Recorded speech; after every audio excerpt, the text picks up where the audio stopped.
Hope everyone's having a great day. I am really, truly excited about this video. Today we're going to do something a little bit different. I am not going to be talking about any recommendations. I'm not specifically going to talk about any book. This is not a recommendation video.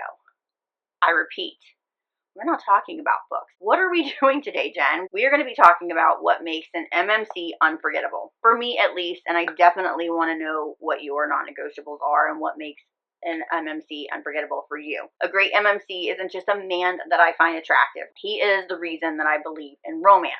So before we start talking about what makes an MMC unforgettable, hi, my name is Jen. Welcome back to my channel. Welcome if you are new here. This is Bookmarked by Jen.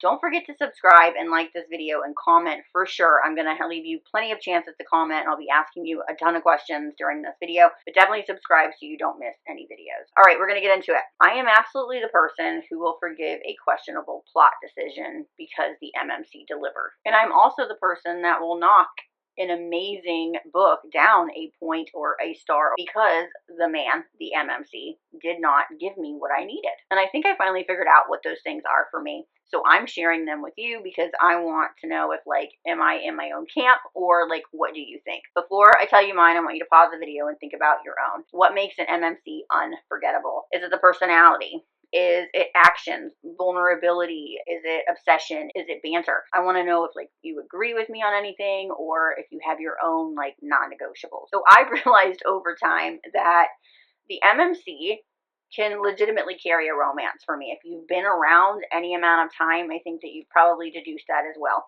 There is something about an MMC and specifically the actions. Now, there are definitely some things about an FMC. I am very hard on my FMCs. Maybe we should do a video about FMCs if we like this, but this is specifically about MMCs because I can have a heroine who isn't my favorite, a plot that isn't perfect, but if the hero gives me that thing that I need, I'm willing to go along for the ride or even overlook a flaw or two because of the MMC. So all that being said, here is what I'm looking for. Number one, confidence without the arrogance. This is one of those big ones. So I like an MMC who knows who he is. He's confident. He's capable. He isn't constantly looking for reassurance. Give me confidence. Give me a man who knows he's the shit, but don't make me want to throw the book across the room because he's being insufferable. Where is your line between confidence and arrogance? Because I feel like this is one of those things that's really personal to the reader. Number two, possessive, but make it make sense. I like possessiveness. Let's face it. Sometimes a lot of possessiveness, but only if it makes sense. I want to understand why he is possessive, and I want his actions to warrant that. Do they feel connected to his feelings to the FMC? I love an over-the-top possessive MMC. I do. I'm not going to apologize for it. I think it makes for really great reading and really great moments in our romance books. But if he's just stomping around, marking his territory every 5 pages, pissing on the proverbial tree, eventually I'm like, okay, sir, I get it. You're trying to be no. It's not you're gonna lose me. So give me possessive with a little bit of restraint and some emotional meaning. Chef's kiss. Number 3, I want to see him bend. I don't just want an obsessed man. I want to see what that obsession costs him. So he can be hardened, he can be dominant, he can be morally questionable, he can scare everybody else in the room, but then she makes him bend.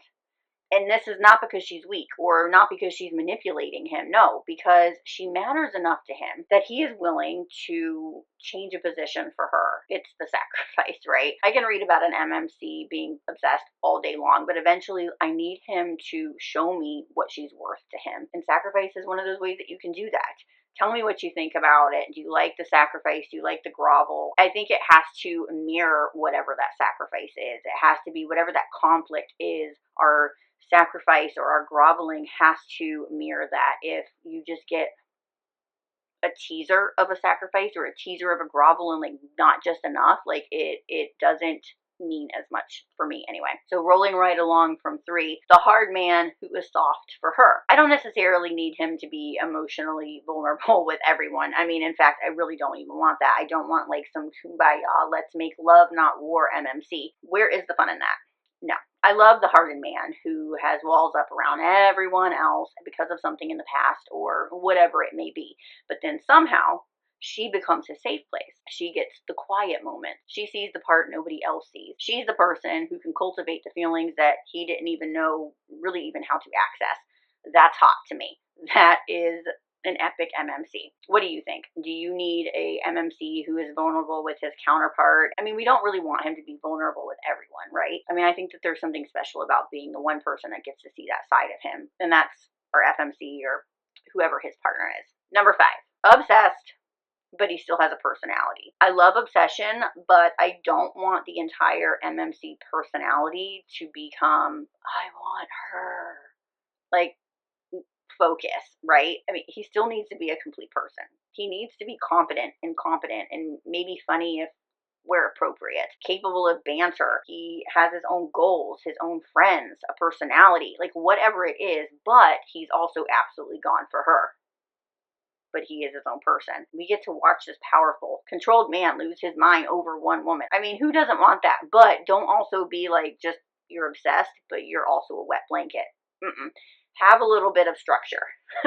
Be a complete person. Now, I want to stop for a second because we've been talking about a lot of like red flag, over the top, possessive, obsessed moments. Does this mean that I don't love a golden retriever MMC? Absolutely not. Okay, give me the right golden retriever MMC and I will fold. But there's just something about this hardened man who just gives enough of himself to the woman that gets him, and then it gets me. So I'm not saying no golden retrievers, and I have something else to say about that at the end here. But let's move on to number 6. He has to deliver on the romance. This is a very important point to me. I don't want the author telling me they're obsessed with each other. They've fallen in love. They're this, they're this. Do not tell me these things. You will lose me every single time. I want to see these things happen. Better yet, I need to feel it. Make me believe the chemistry and why they are right for each other. I want the chemistry and the tension and the banter and the meaningful moments and the vulnerability and the sacrifice and the actions that demonstrate the love. Moments where I can see the relationship changing them. I can see why they fell in love, right? I want to see this work. If I can't see this and I'm just being told, you've lost me and I'm taking off points. Don't tell me he's obsessed with her. Show me. Don't tell me that she's the only woman to get through to him. Show me the moment that he realizes this. Don't tell me that he would sacrifice anything for her. Make him sacrifice something. If I don't feel the connection, if I don't believe that they've fallen in love or how this whole thing happened, I ultimately can't believe the story. And, again, there goes the point. And finally, my last point, he can be a walking red flag, but I still need the romance. I absolutely think that this deserved its own spot because there is something that I feel like we need to talk about. We read morally gray romance. We like the red flags. I'm also saying that, would I tolerate this man in real life? Absolutely fucking not. But would I read 400 pages to him doing it to some fictional woman?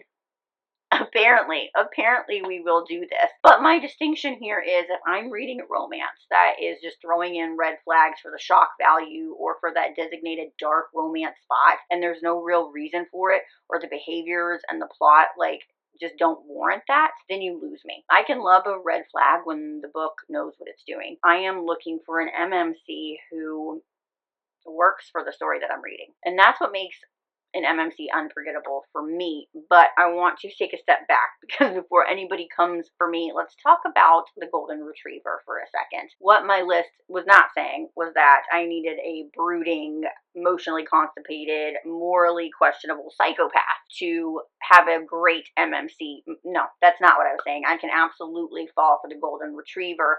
I just think that my heart has a particular weakness for the man who is a little bit hard around the edges. He's been through some shit, and somehow this woman gets to see a side of him that nobody else does. Those little moments, I think, mean so much. But I also love reading a golden retriever moment where he continuously shows up for his woman. He proves his and her worth. He has a little bit of bad in him as well. Think of the nice guy in the streets, dirty mouth, and power in the sheets. Yes. Give me one of those. I'm completely here for that. All in all, I just want my MMC to show up, to put in the work, to work for their woman, and to work for that HEA. I want to feel the connection because ultimately I'm rooting for these characters, right? And this is what makes an unforgettable MMC for me, what makes them memorable, and ultimately what makes me think about them long after that last page has been read. Now I want to know what your MMC non-negotiables are, because I think it is all subjective, and I just feel like there is a distinction between all of these. And then these are certain things that I've noticed that I'm looking for, and when I don't feel that connection, when I'm just being told that this is what this character is, and I don't see that throughout the book. Like, you're telling me this is his character, but I repeatedly am not seeing this throughout the book. Like, I'm just not going to believe it, right? This was so much fun for me. I loved putting this together. Maybe we could do a FMC if you guys are interested in that one, or other things that I'm looking for as well. I do also want to say that these points are just for the MMC. Yes, an MMC can carry a book for me or carry a plot for me, but I do look overall at everything. I'm not saying that every 5-star that I give is solely because of an MMC. I feel like that would be dumb. It is because of a plot. It's the whole picture, but specifically talking about MMCs, this is what I'm looking for. I hope you guys enjoyed this video. Let me know in the comments down below what your non-negotiables are. I will be back with some legitimate book recommendations later. All right, that's going to do it for me. I'll see you guys next time. But until then, happy reading. Bye.